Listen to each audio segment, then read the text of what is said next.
Hello friend, welcome back to my video. आज की इस वीडियो में हम लोग टॉप 25 प्रश्न करने वाले हैं, जो कि केमिस्ट्री के एमसीक्यू टाइप क्वेश्चन होंगे, यानी मल्टीपल चॉइस क्वेश्चन होंगे। ये आपका आने वाले सभी एग्जाम जैसे कि एसएससी, रेलवे, बैंकिंग, टीचिंग और अग्निवीर परीक्षाओं के लिए काफ़ी ज़्यादा इंपॉर्टेंट है। तो चलिए वीडियो में आगे तरफ बढ़ते हैं, पहले प्रश्न की तरफ बढ़ते हैं। देखिए, पहला प्रश्न है कि सोडियम धातु के जल के साथ अभिक्रिया करने पर क्या होता है। देखिए, जब सोडियम, जिसका फॉर्मूला क्या होता है Na, जल के साथ अभिक्रिया करते हो तो क्या क्रिएट करेगा। देखिए, जब सोडियम जल के साथ अभिक्रिया करता है तो बनाता है, एक मिनट इसे इरेज कर दूं। जब सोडियम जल के साथ अभिक्रिया करता है तो बनाता है NaOH, ठीक है, सोडियम हाइड्रोक्साइड, जो कि कैसा होता है, एक्वस होता है, और बनाता है हाइड्रोजन, जो कि किस फॉर्म में होता है, ये होता है गैसियस फॉर्म में। ठीक है, आपको ध्यान देना है। बता दूं कि इसमें जो NaOH बनता है ये रंगहीन और गंधहीन गैस होता है, गंधहीन होता है, सॉरी एक्वस होता है, मतलब गंधहीन सॉल्यूशन होता है, और क्षारीय इसका प्रवृत्ति होता है। इसके पीएच स्केल पे वैल्यू नापा जाए तो ये कितना होता है, ये 14 पीएच स्केल पे वैल्यू होता है। ठीक है, तो इसका सही जवाब कौन सा होगा। देखिए, इसका जो सही जवाब होगा, इसका सही जवाब होगा ऑप्शन नंबर 1। ऑप्शन नंबर 1 जो है इसका सही जवाब होगा। याद रखिएगा, क्या बनता है, NaOH और हाइड्रोजन गैस निकलता है इसमें से। ओके, आगे बढ़ते हैं अगले सवाल की तरफ। अगला सवाल देखिए, अगला सवाल है, निम्नलिखित में से कौन सा खनिज आधात्विक रूप है। खनिज का आधात्विक रूप है। देखिए, इसमें आधात्विक की बात हो रही है तो याद रखिएगा आधात्विक कौन सा है। इसमें अभ्रक जो है आधात्विक खनिज है। ठीक है, आधात्विक खनिज उनको कहा जाता है जिसमें कि धातु की मात्रा नहीं होती है। और एग्जाम्पल देखा जाए तो चूना पत्थर जो होता है, ठीक है, चूना पत्थर जो है वो आधात्विक खनिज है। बात की जाए जिप्सम की तो जिप्सम आधात्विक खनिज है। ठीक है, इस टाइप के और भी खनिज है जो कि आधात्विक होते हैं। ठीक है, आगे बढ़ते हैं अगले सवाल की तरफ। अगला सवाल देखिए, नीचे दिए गए कथन पर विचार करें और सही उत्तर की पहचान करना है। ठीक है, कुछ कथन दिए गए उन पर विचार करना है। तो पहला कथन क्या है, धातु विद्युत धनात्मक प्रकृति की होती है। ये कथन क्या है, तो ये कथन सही है पूरी तरह से। और दूसरा, बंध बनाते समय धातुओं में इलेक्ट्रॉन त्यागने की प्रवृत्ति होती है, ये भी सही है। तो यहाँ पर जो ऑप्शन नंबर बी होगा, दोनों कथन सही है, और कथन 2 जो है, कथन 1 की सही व्याख्या है, ये सही होगा। ऑप्शन नंबर बी की बात हो रही है, सही होगी। आगे बढ़ते हैं अगले सवाल की तरफ। अगला सवाल देखिए, निम्न में से कौन सा तत्व प्रकृति में सर्वाधिक धात्विक है। देखिए, प्रकृति में सर्वाधिक धात्विक की बात हो रही है तो ध्यान दीजिएगा, इसमें सर्वाधिक धातु कौन सा है, बेरियम। बेरियम जो है सर्वाधिक धात्विक खनिज है। ठीक है, और बात की जाए फिर पूरे पीरियोडिक टेबल में तो फ्रांसियम और सीजियम। ठीक है, फ्रांसियम कैसा एक्टिव मटेरियल है, ये रेडियो एक्टिव मटेरियल है, याद रखिएगा। ठीक है, और सीजियम भी, ये दोनों सार्वधिक धात्विक माते हैं, पर यहाँ पर इनका ऑप्शन में नहीं दे रखा है, इसलिए हम लोग बेरियम को मार्क करेंगे। आगे बढ़ते हैं अगला सवाल है, निम्नलिखित कथनों पर विचार करते हुए सही उत्तर का चयन करना है। तो पहला क्या कथन है, धातु से अधातु में इलेक्ट्रॉन के अंतरण से बनने वाले यौगिक को विद्युत संयोजी यौगिक कहा जाता है। यह कथन क्या है, सही है गलत, तो याद रखिएगा यह सही है। ठीक है, दूसरा है, विद्युत संयोजी यौगिक जो है जल में विलय होते हैं और मिट्टी के तेल या पेट्रोल में, जैसे तेल में अविलय होते हैं, ये भी सही है। तो यहाँ पर हमारा ऑप्शन जो है, ऑप्शन नंबर बी, ये सही होगा। ऑप्शन नंबर बी जो है ये सही जवाब होगा। आगे बढ़ते हैं अगले सवाल की तरफ बढ़ते हैं। अगला सवाल देखिए, निम्न में से क्या उच्च तापमान पर ऑक्सीजन के साथ अभिक्रिया नहीं करेगा। ऑक्सीजन के साथ अभिक्रिया नहीं करने की बात हो रही है, तो कौन सा मटेरियल जो ऑक्सीजन के साथ अभिक्रिया नहीं करेगा, तो ये है नाइक्रोम। नाइक्रोम जो है ऑक्सीजन के साथ अभिक्रिया हाई टेम्परेचर पर नहीं करता है। नाइक्रोम की बात की जाए तो इसका मेल्टिंग पॉइंट कितना होता है, इसका मेल्टिंग पॉइंट होता है 1400 डिग्री सेंटीग्रेड, याद रखना है आपको। 1400 डिग्री सेल्सियस होता है इसका मेल्टिंग पॉइंट, जिसके इसका उपयोग कहाँ किया जाता है, प्रतिरोध तार के रूप में, फ्यूज तार के रूप में, प्रतिरोध तार के रूप में इसका उपयोग किया जाता है, प्रतिरोध तार के रूप में। ठीक है, आगे बढ़ते हैं अगले सवाल की तरफ। अगला सवाल देखिए, निम्न तत्वों में से अर्ध धातुओं के सही युग्म का चयन कीजिए। अर्ध धातु का सही युग्म कौन कौन सा है, तो यहाँ पर जो सिलिकॉन और जर्मेनियम है ये अर्ध धातुएं हैं। ठीक है, अर्ध धातु क्या कहा जाता है, इसे उपधातु भी कहा जाता है। क्या कहा जाता है, उपधातु कहा जाता है। ठीक है, और बात की जाए तो बोरोन, ठीक है, जो है वो होता है अर्ध धातु। जर्मेनियम, आर्सेनिक, एंटीमनी, ये सब क्या है? अर्धधातु हैं, उपधातु हैं। आगे बढ़ते हैं, अगला है अधातुओं के संबंध में दिए कथन में से कौन से कथन सत्य हैं? ठीक है, अधातु के संबंध में चारों कथन में से कौन सा कथन सत्य है? तो इसमें जो कथन नंबर बी है, ठीक है, अधातुएं प्रकृति में विद्युत ऋणात्मक होती है और इलेक्ट्रॉन ग्रहण कर बंध बनाती है, ये कथन बिल्कुल सही है। ठीक है, धातु इलेक्ट्रॉन ग्रहण करती है और धातु इलेक्ट्रॉन त्याग करते हैं। आगे बढ़ते हैं, अगला सवाल देखिए, धातु प्रकृति में विद्युत धनात्मक होती है, निम्न में से कौन से दिए गए अभिकथन की सही व्याख्या करता है?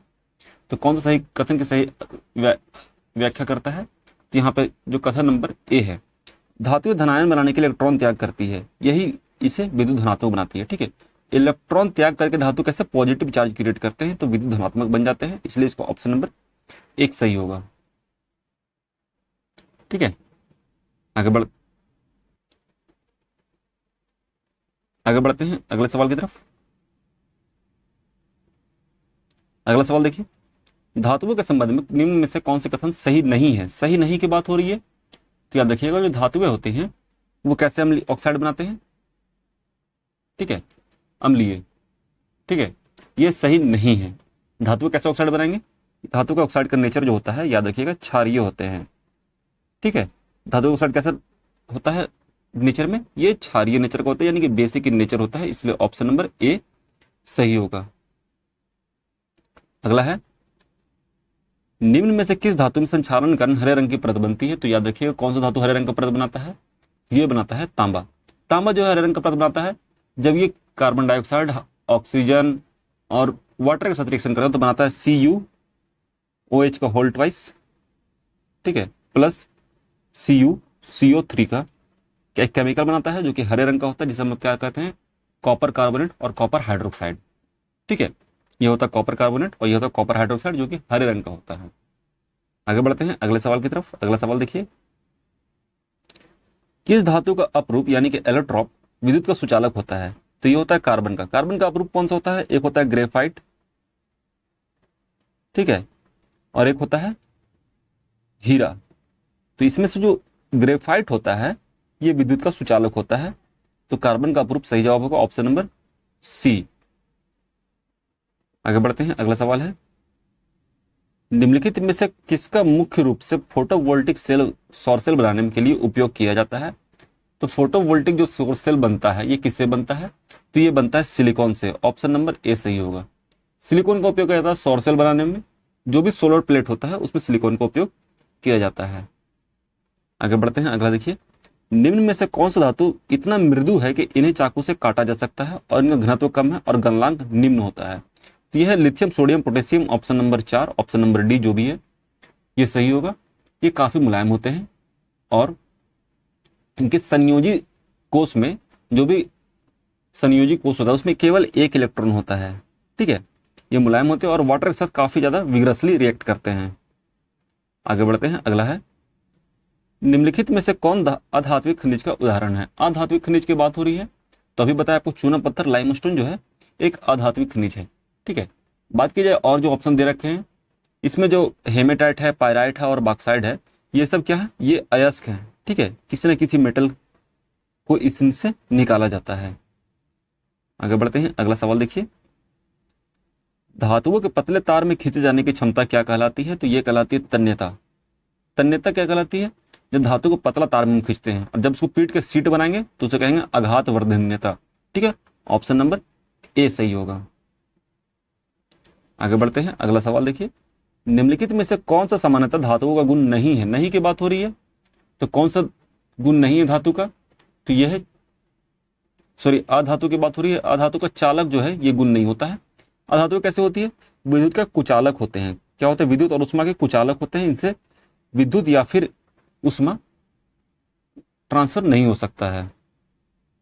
आगे बढ़ते हैं, अगला देखिए, एल्युमिनियम की सतह पर एल्युमिनियम ऑक्साइड की एक मोटी परत बनने की प्रक्रिया को खालिस्तान कहा जाता है ताकि इसे जंग से बचाया जा सके। देखिए, एल्युमिनियम की सतह पर एल्युमिनियम ऑक्साइड का एक मोटा परत हम लोग क्रिएट करते हैं उसको जंग से बचाने के लिए। इस प्रोसेस को क्या कहा जाता है? इस प्रोसेस को कहा जाता है एनोडीकरण। ठीक है, एनोडाइजिंग। आगे बढ़ते हैं, अगला सवाल है,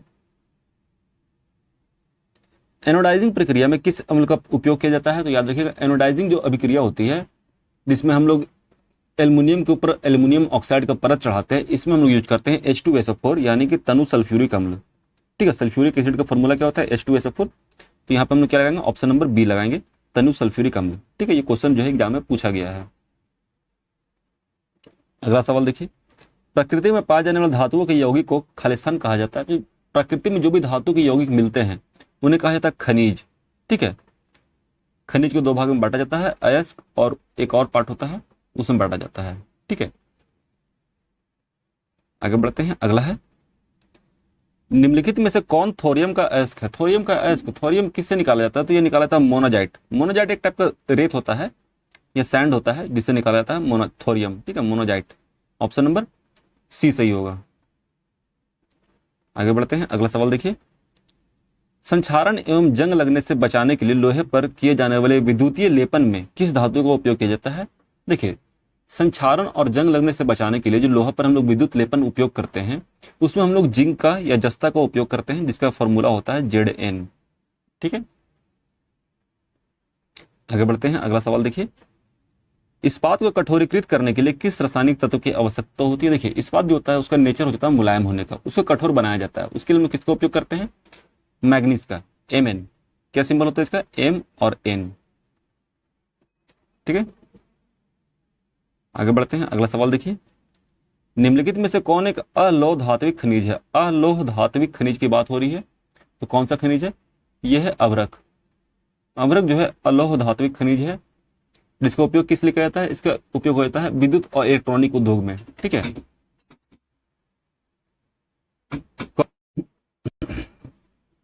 आगे बढ़ते हैं अगले सवाल की तरफ। अगला सवाल देखिए, हाँ, वे तत्व जिनमें धातु और अधातु के बीच मध्यवर्ती गुण होते हैं उपधातु कहलाते हैं। ठीक है, निम्नलिखित में से किसे उपधातु के रूप में जाना जाता है? तो उपधातु पूछा जा रहा, तो उपधातु के रूप में किन्हें जाना जाता है? तो यहाँ पर एक मेटल है जर्मेनियम। ठीक है, इसका परमाणु संख्या कितना होता है? 32। ये क्या है? ये एक उपधातु है। ठीक है,